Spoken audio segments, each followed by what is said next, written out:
El evangelio puro que maneja y escribe el apóstol Pablo es el evangelio más sistemático y ordenado de todo el Nuevo Testamento. Pablo se propuso escribir a la iglesia en Roma, que dicho sea de paso, nació en el Pentecostés. No se sabe quién haya fundado la iglesia en Roma, pero estando en el libro de los Hechos, allá en el capítulo 2, usted ve que el Espíritu Santo desciende sobre ellos, 220, y allí habían de medos, persas, pardos, elamitas, pero también habían romanos. Y estos romanos recibieron la unción del Espíritu Santo, la palabra predicada, y ellos llevaron el evangelio, según se cree, hasta Roma y empezaron a hacer el desarrollo de la iglesia en Roma. Así que cuando Pablo escribe desde Corinto a la iglesia en Roma, está deseando estar con ellos allí. Está deseando poder viajar hasta allí y estar establecido un tiempo, tomar una ofrenda y poder ir a un viaje hacia España, que es lo que él está pretendiendo hacer, cosa que no ocurrió, porque él murió en Roma. Usted recordará que Pablo fue martirizado y muerto allí en tiempos ¿de qué emperador? Bueno, asista a Mec y ahí tendremos una respuesta. Las dos partes en que el libro de Romanos se divide está desde el capítulo 1 al capítulo 11 y está fundamentalmente centrado en solamente doctrina bíblica, es decir, en los pilares centrales sobre la verdad de Dios y sobre nosotros mismos. ¿Usted quiere saber quién es Dios realmente? Lea el libro de Romanos desde el capítulo 1 al capítulo 11. Allí encontrará entonces verdades no solamente de Dios, sino también verdades acerca de lo que Dios quiere con nosotros. Pasajes muy clásicos: la paga del pecado, más la dávida de Dios en Cristo Jesús, ¿qué es? Eso habla de un relacionamiento de Dios, que es el único que puede darnos por su gracia en la persona de Jesucristo salvación, y que nosotros somos pecadores, que no hay ni un solo justo, ¿no dice la Biblia? No hay ni uno solo. Pero los judíos decían no, el evangelio es de nosotros, y los gentiles decían no, es de nosotros. No es de ninguno de los dos, es del cielo derramado en gracia para cada una de nuestras vidas. No es del hombre la facultad de ser salvo, es de Dios entregando a su Hijo Jesucristo para que todo aquel que en él cree no se pierda, mas tenga vida eterna. Así que el evangelio, el libro de Romanos en su primera parte nos habla de toda esta doctrina. En la segunda parte, que son 5 capítulos finales, ya nos habla acerca de consejos, de estímulos de vivir conforme al carácter de Cristo y del conocimiento que se adquiere en los primeros capítulos para que los pongamos por obra. Allí hay mucho material para el liderazgo, hay mucho material para el carácter de la vida cristiana, y es allí donde encontramos la forma de poder practicar la vida cristiana. Por allá, a partir del capítulo 11, usted encuentra, si usted me acompaña y revisa el capítulo 12, por ejemplo, está hablando acerca de los deberes cristianos. ¿Cuántos de nosotros en realidad hemos tomado una nota acerca de cuáles son mis deberes cristianos? Asistimos a la iglesia y vemos cuál es la obligación de la iglesia para mí, pero no hemos estudiado acerca de los deberes que como cristiano yo debo tener. Usted también podrá seguir avanzando y encontrará que allí hay un capítulo, el capítulo 14, por ejemplo, acerca de los débiles en la fe. ¿Qué debemos hacer con estas personas? Y también nos habla de que el reino de Dios no es comida ni es bebida, sino justicia, paz, gozo en el Espíritu Santo. Así que es un libro muy enriquecedor, y finalmente da 34 nombres de hombres y mujeres que se dedicaron al servicio de la obra de Dios y al ministerio de Pablo. Qué interesante que nuestros nombres no solamente se escriban en el libro de la vida, sino que haya un libro de las crónicas de esta iglesia donde su nombre quede escrito a favor del servicio que se ha dado al Señor. que cuando se pregunte por Febe o se pregunte por Priscila o Aquila, en este lugar se encuentre también su nombre, que se diga y quién era esta persona. Y se puede decir, era el maestro de niños, y el que esté dando la respuesta sea ese adulto que estuvo en manos de esa enseñanza, de esa mujer o de ese hombre que impartió esa enseñanza, y diga, era una maestra llena del poder de Dios y de su palabra, y hoy estoy de pie. O que se diga, no, esta era una de nuestras profetisas, como María Josefa Guarín. Entonces sí la recordaron. ¿Por qué? Porque tenía una palabra certera, una palabra de Dios y un consejo en su vida y un carácter noble y dulce. Pero no que se diga de nosotros cosas contrarias, sino que se diga que tenemos unos deberes cristianos y una ética cristiana y una vida moral de desarrollo conforme al ejemplo de Cristo en nuestra vida. ¿Para qué asistir cada 8 días o cada cierta regularidad al templo si nuestra vida no adquiere un carácter cristiano? ¿Aló? A mí los silencios me preocupan. Porque la Biblia también me dice que Pablo le decía a la iglesia de Corinto, vosotros erais en algún momento eso, pero ya no lo son. Nuestra vida ha cambiado. Y Pablo empieza en el libro de Romanos, ahora sí vamos al capítulo 1, a este libro teológico profundo que habla acerca de la soteriología en su gran mayoría, o lo que es la doctrina de la salvación, porque soteriología traduce salvación. Y si nos centramos en el verso 16, que es un clásico y usted lo tiene subrayado, bienvenido. Si no, puede hacerlo y usted debe aprenderlo. Si no, también lo podemos aprender. Porque, léalo conmigo, porque no me avergüenzo del evangelio. ¿Por qué? Porque es poder de Dios. ¿Para qué?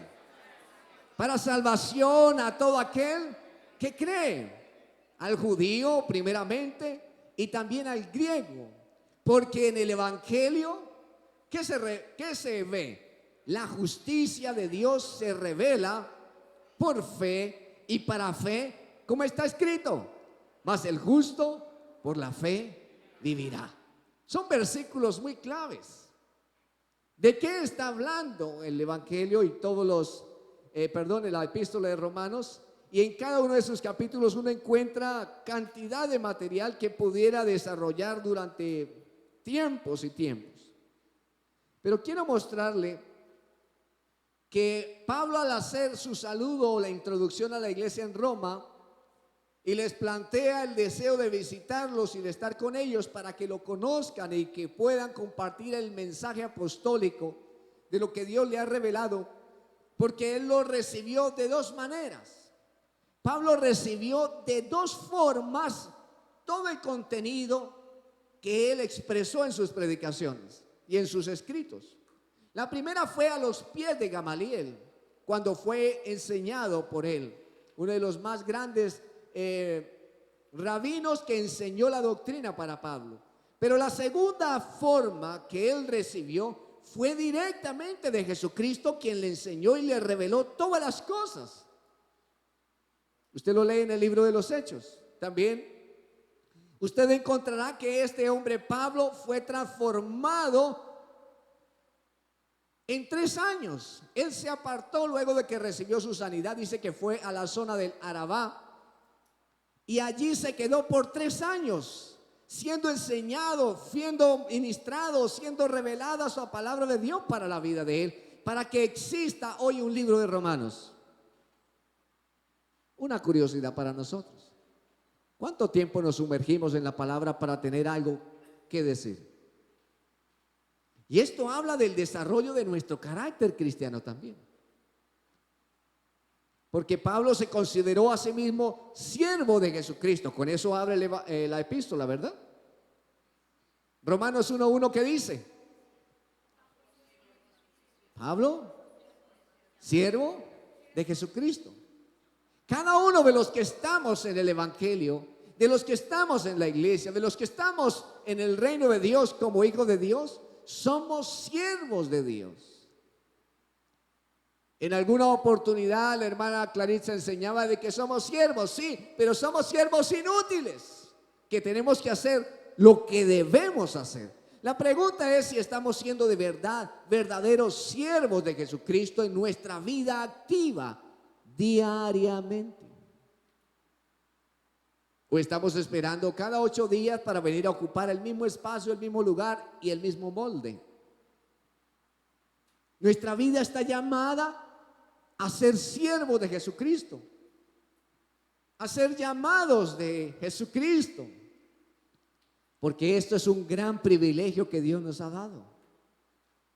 Es lo más grande que puede habernos pasado, porque ¿de qué nos puede servir ganar todo el mundo si perdiéramos nuestras almas? ¿De qué nos serviría vivir toda nuestra historia de 20, 30, 100 años aquí en esta tierra y no haber conocido de Jesucristo? ¿De qué nos sirve haber ganado todas las cosas y títulos y medallas y triunfos si nuestra vida se pierde por la eternidad? Lo que está diciendo el libro de Romanos a cada hombre y cada mujer hoy es que sin Jesucristo su vida estará condenada eternamente. Que sin Jesucristo estamos muertos en nuestros delitos y pecados. Que sin Jesucristo nada podemos hacer, porque esas son las mismas palabras de Jesucristo. Sin mí nada podéis hacer, dijo Jesucristo. Así que tenemos que considerarnos siervos de Jesucristo. Cuando tú estás en tu trabajo, tienes la gran oportunidad y la licencia de Dios, ese pasaporte para entrar en esa zona, esa empresa, ese lugar, ese escenario, y decirle a alguien que Jesucristo es la opción única para salvar su vida. Puede que usted tenga muchos problemas en su casa, en su trabajo, en su familia, cualquiera que sea el área, pero si Jesucristo permanece sobre ti, en tu casa y firme en el ancla de tu fe, entonces tu barco no se va a hundir. Aló. Podrá venir los grandes vientos, porque nos vendrán a todos. Pero dice la palabra que el que construyó su casa sobre la roca, ese va a permanecer. Pero el que construye su casa en la arena, un día se va a terminar su historia y terminará mal. ¿Tenemos que considerar al apóstol Pablo como siervo de Jesucristo? Claro que sí. Ahora nos tenemos que considerar nosotros siervos de Jesucristo.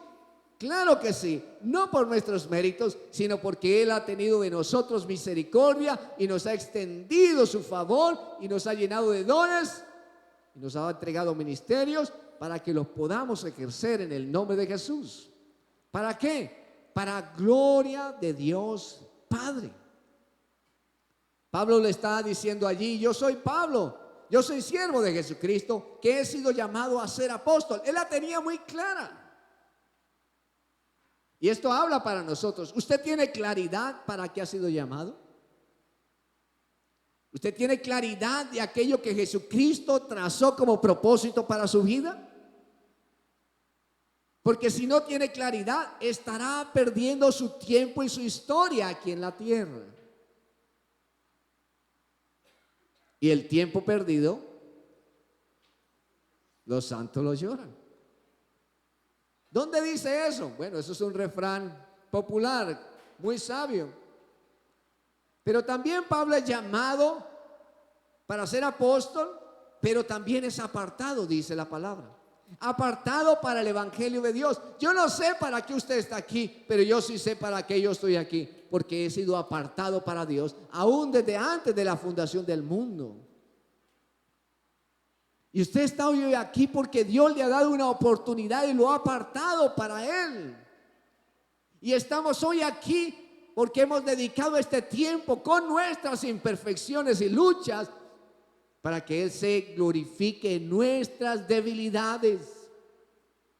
Para que Él se glorifique en nuestra vida, en nuestros errores, en nuestras falencias. Y por eso presentamos la cena del Señor, una recordación para nosotros de que Él es el único que nos hace aceptos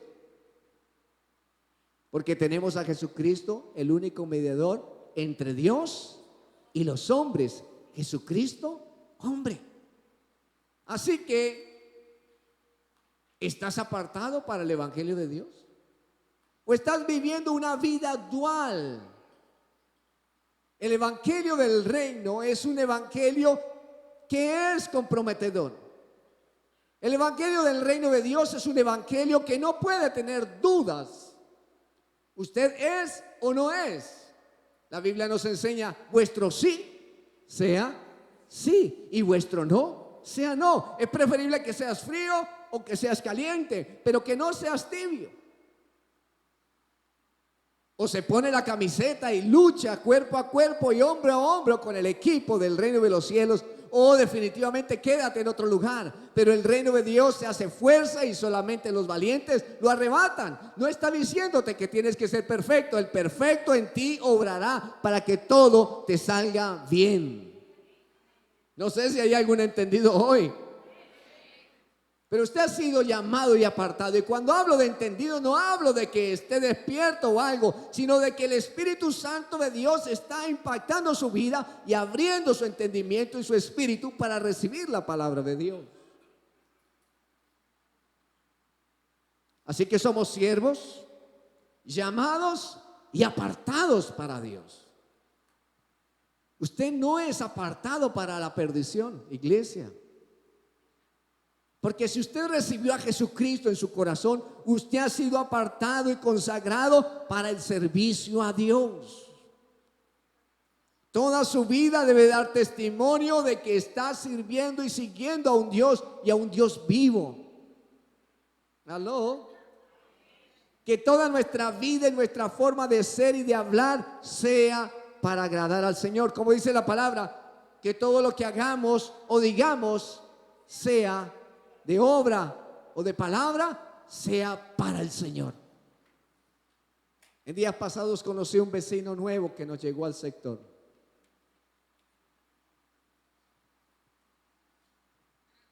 Pero cada vez que habla, yo le meto un cachetadón con la palabra.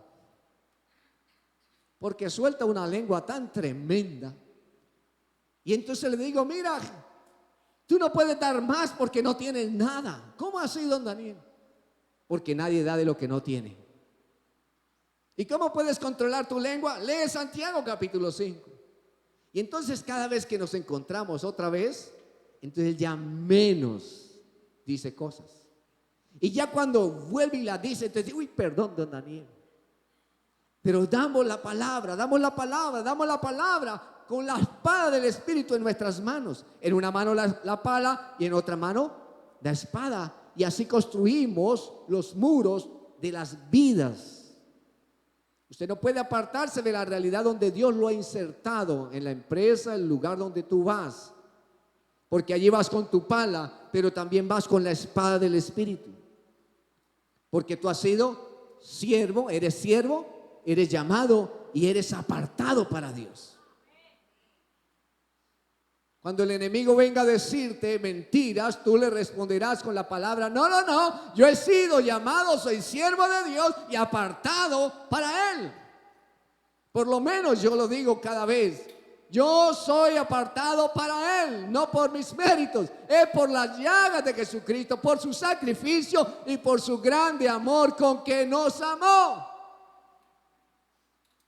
¿Aló?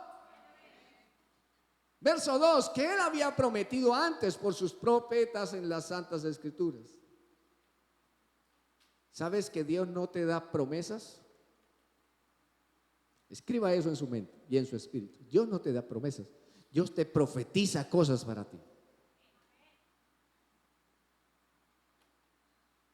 Escríbalo en su espíritu. Porque si Dios te diera una promesa, no habría el desarrollo espiritual de ello. No sé si me hago entender. Cuando Dios te da una palabra profética en tu vida, lo que te está dando es una semilla latente que en el momento en que sea regada con la fe, con la oración y las acciones de fe, va a germinar. Y es ahí donde tú puedes andar, ya no por vista, sino por fe. ¿Dónde está eso escrito?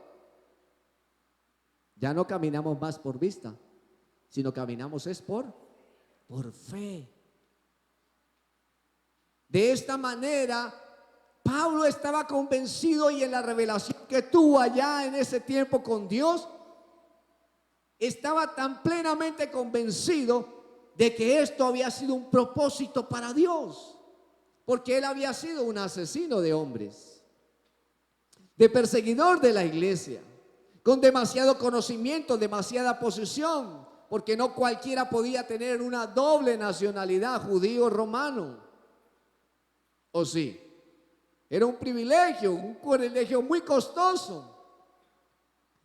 Y en esa medida este hombre tenía esos dones y esos privilegios en su vida natural. Pero ahora él dice: ya todo esto lo considero como basura, porque ahora soy siervo del Dios Jesucristo, he sido llamado y he sido apartado por Dios proféticamente, aún desde antes de la fundación del mundo.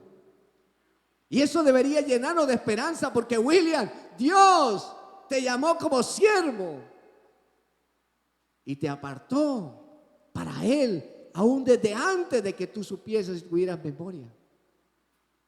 Wow, esto debería rompernos nuestro pensamiento, nuestros paradigmas, porque a través de ti tus generaciones serán salvas, no porque tú seas el Salvador, sino porque Jesucristo se revela en nuestras vidas y pasa para nuestras generaciones. Yo y mi casa serviremos al Señor. Te puedes haber equivocado muchas veces en la vida y haber pecado demasiado. Preguntémosle al ladrón que estaba al lado de Jesucristo, y Jesucristo tuvo misericordia de él. ¿Por qué? Porque lo vio desde antes de la fundación del mundo y él tomó una decisión: todo aquel que invocare el nombre del Señor, ese será salvo. ¿En quién? En Jesucristo. Ahora dice que fue declarado Hijo de Dios con poder, según el Espíritu de santidad, por la resurrección de entre los muertos. Está hablando de nuestro Señor Jesucristo, que era del linaje de David según la carne, pero declarado Hijo de Dios con poder, según el Espíritu de santidad, por la resurrección de entre los muertos, y por quien recibimos la gracia y el apostolado para la obediencia a la fe en todas las naciones, por amor de su nombre. Esto es muy interesante para nuestra vida. Aquí Pablo está expresando lo que ocurrió en la vida de Jesucristo a favor de Pablo. Pero si pasamos esto a aquel momento en que se nos habla personalmente a nosotros, ¿cómo diría esto para nuestra vida? ¿Cómo lo leería usted? ¿Cómo lo entendería en su espíritu? Que Jesucristo fue declarado Hijo de Dios con poder, según el Espíritu de santidad y resurrección de entre los muertos, para que tú recibieses gracia, para que tú recibieras un ministerio, unos dones, para que tú obedecieras a la fe en todas las naciones por amor de su nombre. Yo no sé si esto le está entrando en su espíritu, pero esto tendría que estar alimentando su fe y su espíritu. ¿Por qué? Porque lo que hizo el Padre en la declaración a favor de su Hijo Jesucristo, no lo hizo por decirlo de una forma cualquiera. Porque cuando se abren los cielos, usted recordará en el Evangelio de Juan o en cualquiera de los evangelios, allí donde es bautizado, dice que cuando él subió de las aguas, los cielos se abrieron, descendió el Espíritu Santo como en forma de paloma, y luego se escuchó una voz, la voz del Padre, que decía: este es mi Hijo amado, en quien tengo complacencia, a él oír. En otras palabras, Pablo está diciendo: lo que yo escuché durante ese tiempo de intimidad y de revelación para conocer a Jesucristo es lo que me ha transformado, porque Él directamente me habló. Lo que yo tenía de conocimiento de la ley, de todos estos rudimentos que tenía por enseñanza de Gamaliel, no cobraron vida antes de la revelación de Jesucristo para mí. Porque lo que el Padre reveló a través de su Hijo Jesucristo fue el gran poder de lo que Dios es para nosotros, lo que representa para nuestra vida. Porque estábamos muertos en nuestros delitos y pecados y no teníamos remedio.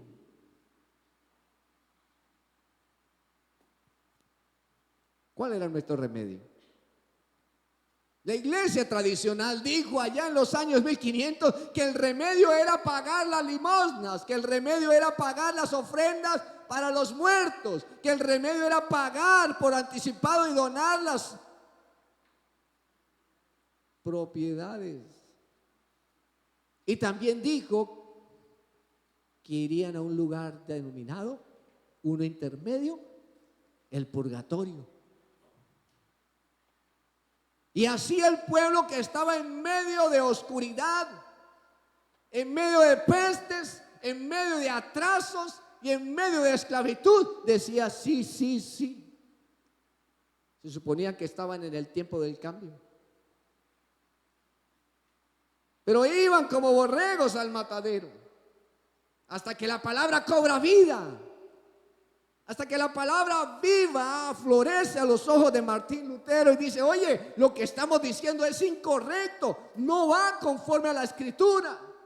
Y clava las tesis allí en la puerta del templo de aquella ocasión en Alemania. Y entonces el pueblo empieza a leer la escritura. Y después Gutenberg inventa la imprenta de los tipos móviles y se imprime por primera vez la Biblia, la cual corre por el mundo y es el libro más vendido y entregado de toda la humanidad, en toda su historia, y está dando luz a los hombres, porque en medio de la oscuridad la luz le resplandeció a los hombres. ¿Por qué? Porque Jesucristo fue declarado Hijo de Dios con poder. Usted no está siguiendo a cualquier Dios. Usted no está sirviendo a cualquier Jesucristo. Usted está sirviendo al Hijo de Dios, Jesucristo, que fue declarado con poder por el Padre. No, usted no ha entendido esto. Los apóstoles sí lo entendieron y dijeron: no tengo oro ni plata, en el nombre de Jesús, levántate y anda. Eso es un entendimiento completo del Evangelio. No solamente fe, sino acciones de fe. Jesucristo vino por 3 años y medio a mostrarle a sus discípulos que sí era posible volver a la posición de ser hijos de Dios. Usted no viene a una religión cristiana. Usted viene a la posición de ser llamado hijo de Dios.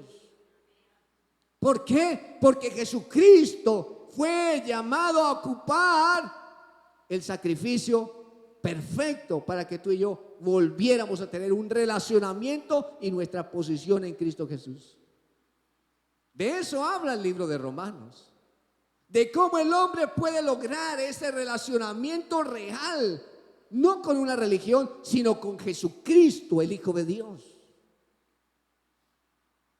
Y Jesús lo diría de esta manera: porque si el Hijo de Dios te libertare, serás verdaderamente libre.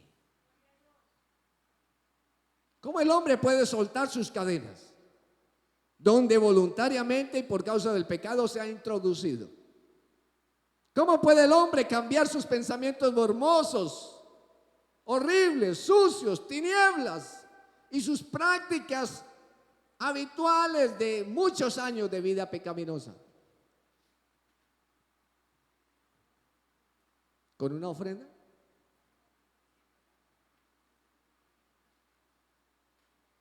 ¿Con un purgatorio? ¿Cómo lo podemos cambiar? Porque la paga del pecado es muerte. Por lo cual eres inexcusable, hombre, quien quiera que seas tú que juzgas, pues en todo lo que juzgas a otro, te condenas a ti mismo, porque tú que juzgas, haces lo mismo. Mas sabemos que el juicio justo de Dios contra los que practican tales cosas es según verdad, y entonces esa según verdad es en Jesucristo, el autor y consumador de nuestra fe. Y entonces nos da la oportunidad de que estando lejos nos hizo cercanos, que estando abajo nos hizo de arriba, que estando en oscuridad nos llamó a la luz admirable. ¿Por qué? Porque Jesucristo fue llamado con poder por el Padre para que tú y yo tuviéramos esperanza. Oh, aleluya. Estaríamos perdidos por nuestra eternidad. Quizás esto no lo entendamos a plenitud aquí en la tierra.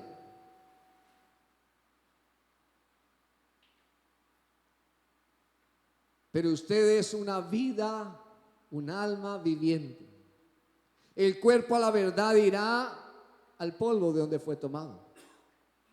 Pero usted y yo nos presentaremos como almas vivientes en cuerpo glorificado delante de Dios. Aquellos que hayamos recibido a Jesucristo y hayamos vivido la vida cristiana por su gracia y su favor hacia nosotros, entonces nos iremos para estar con Él en la eternidad. Tesalonicenses, que dice: los muertos en Cristo resucitarán primero y luego nosotros nos iremos siendo transformados para estar con Él por la eternidad. En lo que yo creo, la iglesia verá los principios de dolores y luego vendrá la gran tribulación, 3 años y medio y 3 años y medio, 7 años de oscuridad y terror para el mundo. Pero luego de 7 años la iglesia volverá con Jesucristo, solo para acompañarlo, porque Él, con el resplandor y el poder de su boca, destruirá a sus enemigos. Ese es nuestro Dios, ese es Jesucristo, que nuestra mente tan finita no lo puede dimensionar. Pero tú no has creído en un Dios de Monserrate. Tú no has creído en un Dios de palo, ni de cerámica, ni de otro material, porque no ha sido hecho con manos de hombres. Él es el Dios de todas las cosas, no es el creado. Él es el creador de todas las cosas. Él es Dios, Él es Jesucristo, el Hijo de Dios, declarado con poder y autoridad.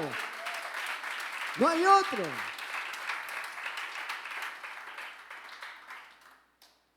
La iglesia de Roma necesitaba sentar una doctrina sobre esto. Imagine que Roma, para los tiempos de Pablo, era la gloriosa urbe, era la Nueva York, por llamarlo de alguna manera. Más de 1 millón de personas en medio de esa urbe, con grandes palacios de los grandes emperadores, pero también con una pobreza extrema.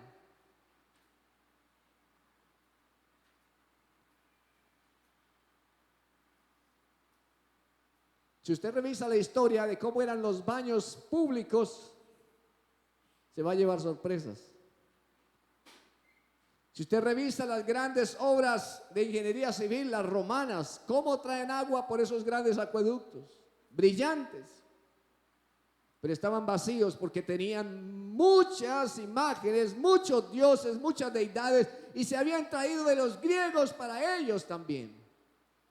Por eso Pablo dice: bueno, este Dios no conocido es el que vengo a decirles. El Dios que el Padre llamó con poder, este es el verdadero Dios. Porque aún no habían conocido al verdadero Dios. ¿Y en qué se diferencia ese tiempo a hoy?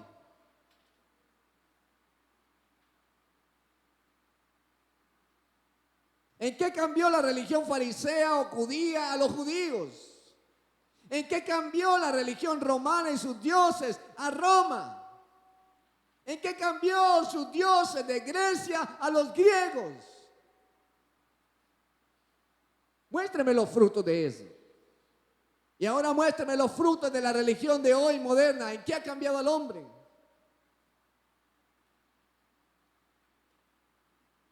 ¿Aló? Las obras de los hombres siguen siendo perversas cada vez más. Ahora quieren meternos unas normas por ley para que nuestros niños sean sacrificados aún antes de que ellos puedan tener razón. ¿Aló? Pero esa es la modernidad. Pero en Roma era la misma época. Solo que en ese tiempo eran túnicas y ahora usan chaquetas azules. Nuestra vida está llamada para hacer diferenciación según el Espíritu de santidad por la resurrección de entre los muertos. Pablo dice más adelante: si Jesucristo no resucitó, vana es nuestra fe. Un día vas a resucitar. No, usted me ha entendido. Usted no ha entendido el valor de la resurrección. Si usted no resucitase, Jesucristo sería un mentiroso y no habría eternidad. Y toda la historia sería una gran mentira. Pero Jesucristo resucitó al tercer día, está sentado a la diestra de Dios Padre, y un día, iglesia, Maranata, volverá. Yo le espero, espero ver al Salvador. Yo quiero ver su rostro lleno de amor, dice el himno. Nuestra vida está llamada en Cristo Jesús. Hemos sido apartados en Cristo Jesús. Somos siervos de Cristo Jesús. ¿Por qué? Por el poder de Cristo Jesús. ¿Por qué? Porque Cristo Jesús resucitó, tú también vas a resucitar. También por Él recibimos la gracia y el apostolado, dice Pablo, el verso 5. Este tema de la gracia tendremos que tratarlo en otra oportunidad. Pero la gracia no se trata del semblante tuyo. Ay, qué gracia tienes. No, esto es algo todavía mucho más profundo. Es el tiempo de la salvación gratuita de Dios que pagó en Jesucristo para que tú y yo tengamos vida y vida en abundancia. Por Él recibimos gracia.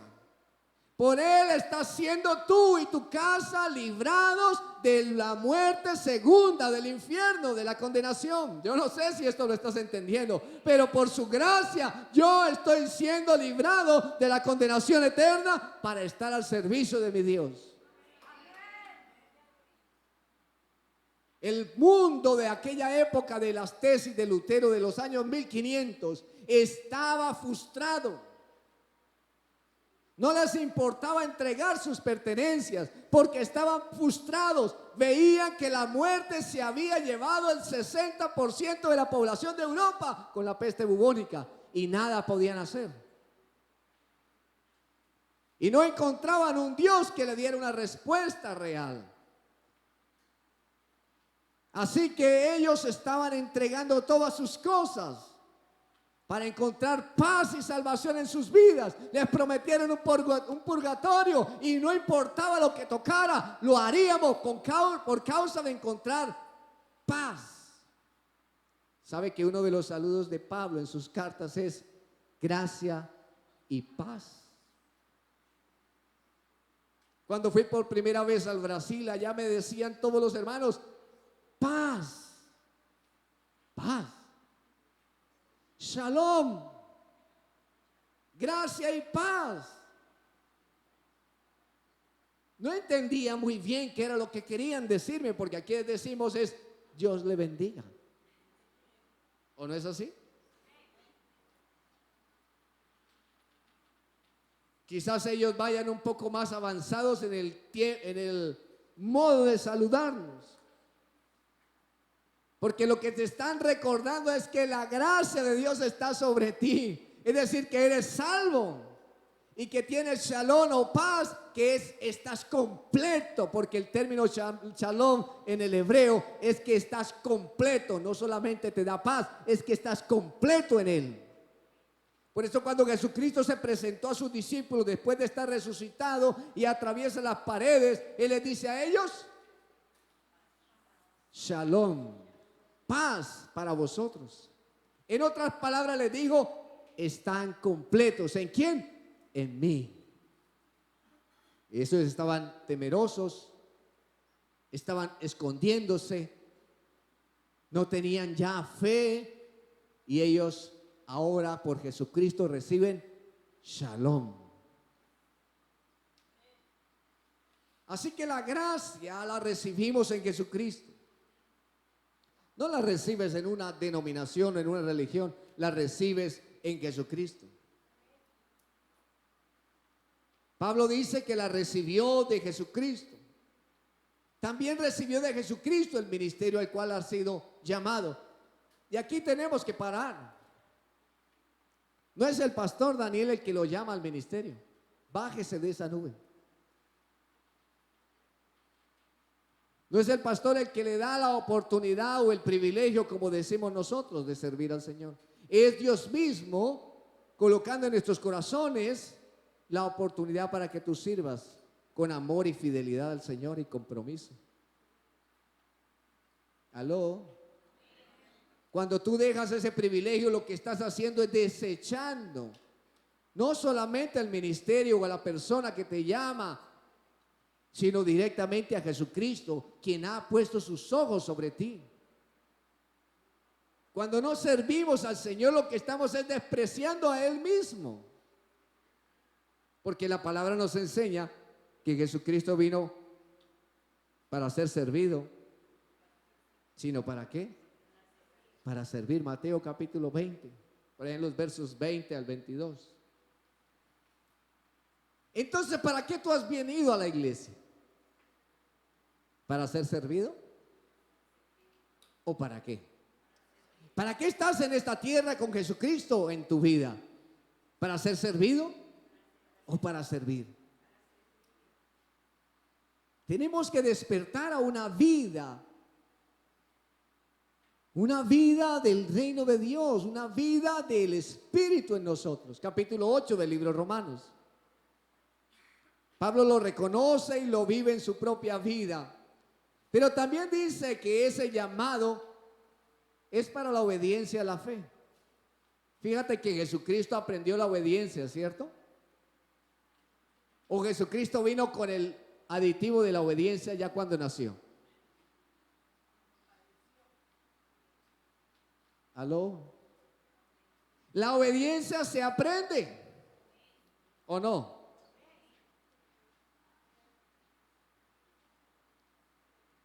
La obediencia se adquiere,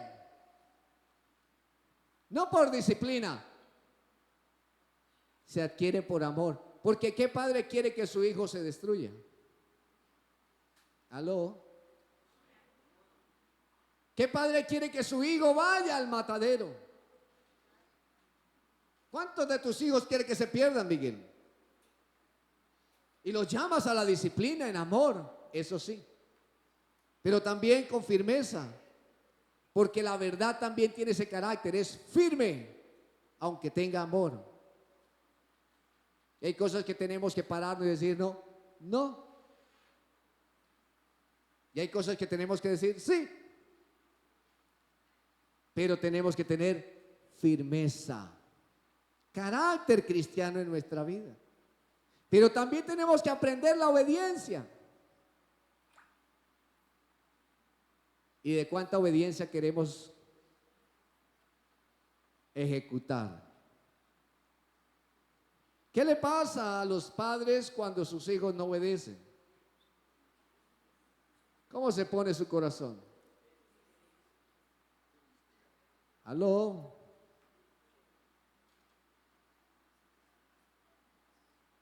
Se ponen alegres, hacen fiesta, o su corazón se entristece.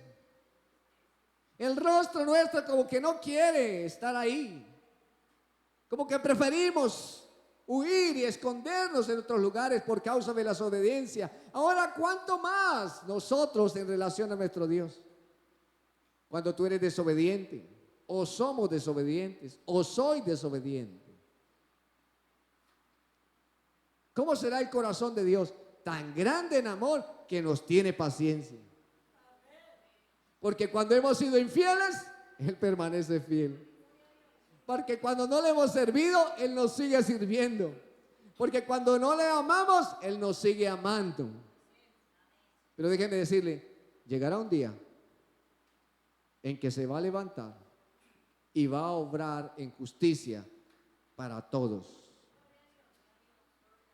Y ese día ya no habrá esperanza. Hoy es el día de salvación. Hoy es el día de esperanza. Hoy es el día en que Jesucristo puede morar en nuestra vida, en nuestros hogares, en nuestras familias, por causa de que Él nos ha llamado para ser sus siervos. Nos ha apartado para Él, nos ha llenado de su gracia y tenemos que ser obedientes al Señor. Y en esa obediencia hay tantos matices y tantas formas que sería otra enseñanza. Pero por causa de la obediencia es a la fe que hemos adquirido. Y esa fe que hemos adquirido está registrada ¿en dónde? En el libro sagrado llamado la Biblia. Ahora quiero que haga un ejercicio. Abra su Biblia. Y ábrala en el libro de Romanos. Tiene 12 capítulos. Y ahora revise cuántas veces está marcada. 16 capítulos, perdón. Y revise cuántas marcas tiene en esos 16 capítulos. ¿Cuántas resaltas? Haga el ejercicio. Y si lo hace digitalmente, déjenme decirle que creo que va a perder el año.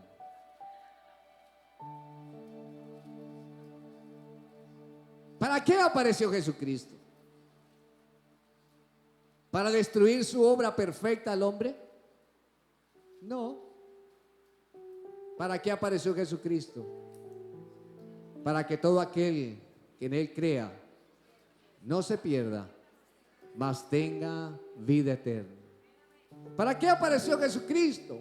Para restablecer nuestra relación y nuestra conexión con Dios.